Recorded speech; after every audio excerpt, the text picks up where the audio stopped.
Magandang araw mga paps! Ang video natin ngayon ay magre-repair tayo ng laruan ng bata. Yung rechargeable na kutsi-kutsihan. Toy trike pala ito. Ang problema daw nito ay ayaw mag-charge. Pero duda ako. Baka mayroon pang ibang problema to. Padala nga pala to ni Boss E ng Philippine General Hospital. O Boss E, alam mo na, subscription lang Boss E, okay na ako. Mga paps, buksan na natin, kalikutan na natin to. Ayan mga paps, meron na naman siyang isang lead acid battery. Meron siyang 6 volts, 4.5 ampere hours. Okay naman sa lahat ng battery ganito, lead acid. Ang problema lang, maikli lang ang buhay talaga nito. Ito na ang sinasabi ko, may ibang problema pa nga talaga. Tanggal yung supply ng motor. So, hihinangin na lang natin to. Ito nga pala yung supply ng battery, negative, at ito naman yung sa positive.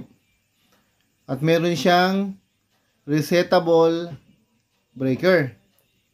Nakalagay 5 ampere hours. Ang purpose ng breaker na yon ay para pa nag-overcurrent, lumakas yung kuryente, bibitaw siya.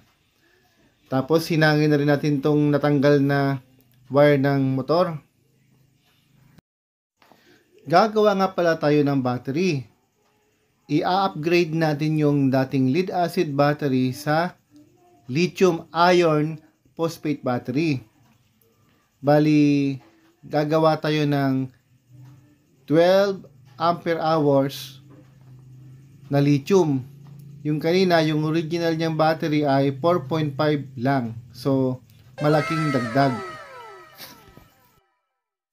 Ito nga pala yung gagamitin natin. Ito yung 32650 na lithium iron phosphate battery. Battery holder. Tabbing wire. At shrinkable PVC battery wrap. Yung mga tabbing wires, mga paps, ay kailangan natin gupitin ng sakto lang ang haba. Tapos yung mga kanto, matalas, kailangan din natin gupitin para di makasugat. Itong mga materials na to, mga paps, ay mabibili lang online. Search nyo lang, lalabas naman agad. So, pipili lang kayo na mas mura at mas maayos na seller.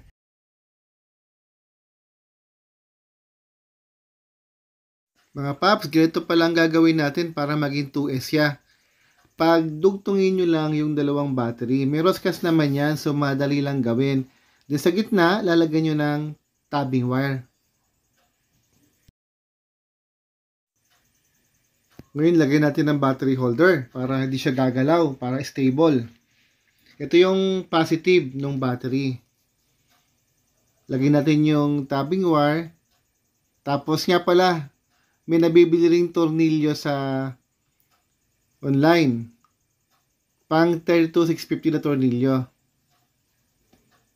Ito yung negative side.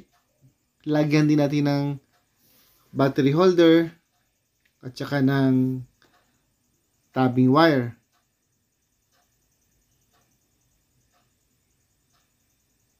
Yan po.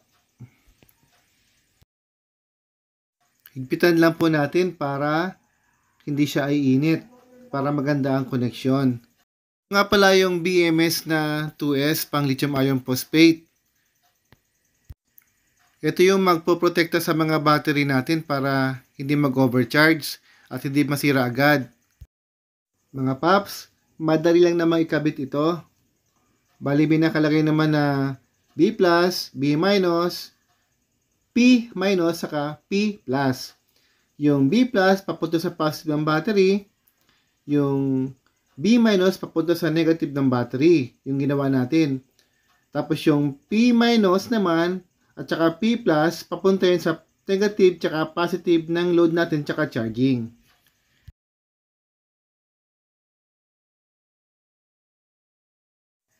lagyan natin ng double-sided tape para hindi gagalaw-galaw yung ating BMS. Yan, check po natin. So, kung may output yung BMS natin. Yan po, meron po siyang output na 6.65. Medyo hindi siya kargado. After nating magawa yung connection ng battery ay balutin na natin siya. Ang tawag sa pambalot na to ay PVC shrinkable battery wrap. Ngayon, kailangan mo siya ng painitan ng blower. Pwede naman yung pambuhok lang. Pwede yon. Ngayon, medyo napahaba ata yung pagkakagupit ko. Bawasan natin. Sobrang haba.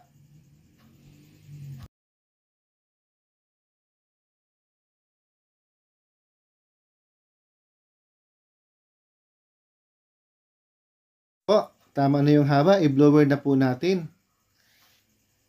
Mabilis lang siyang mangulubot pag binoblower. Yan. So, di nagagalaw yung ating battery. Stable na yan. Mga paps, umpisa na natin ikabit yung battery. So, ito, hinihinang ko na yung resetable na breaker. Ito yung positive ng battery. Tapos, sunod natin yung negative. Dito nga pala ang tamang pagduto ng wire, mga paps.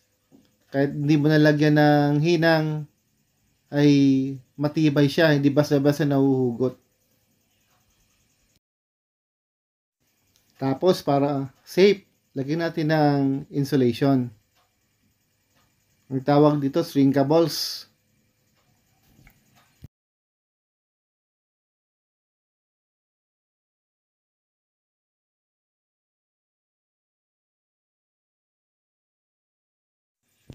Ikabit na natin sa pinakalinya. Ayan po. Nakabit na. Ikabit na rin natin yung power ng motor.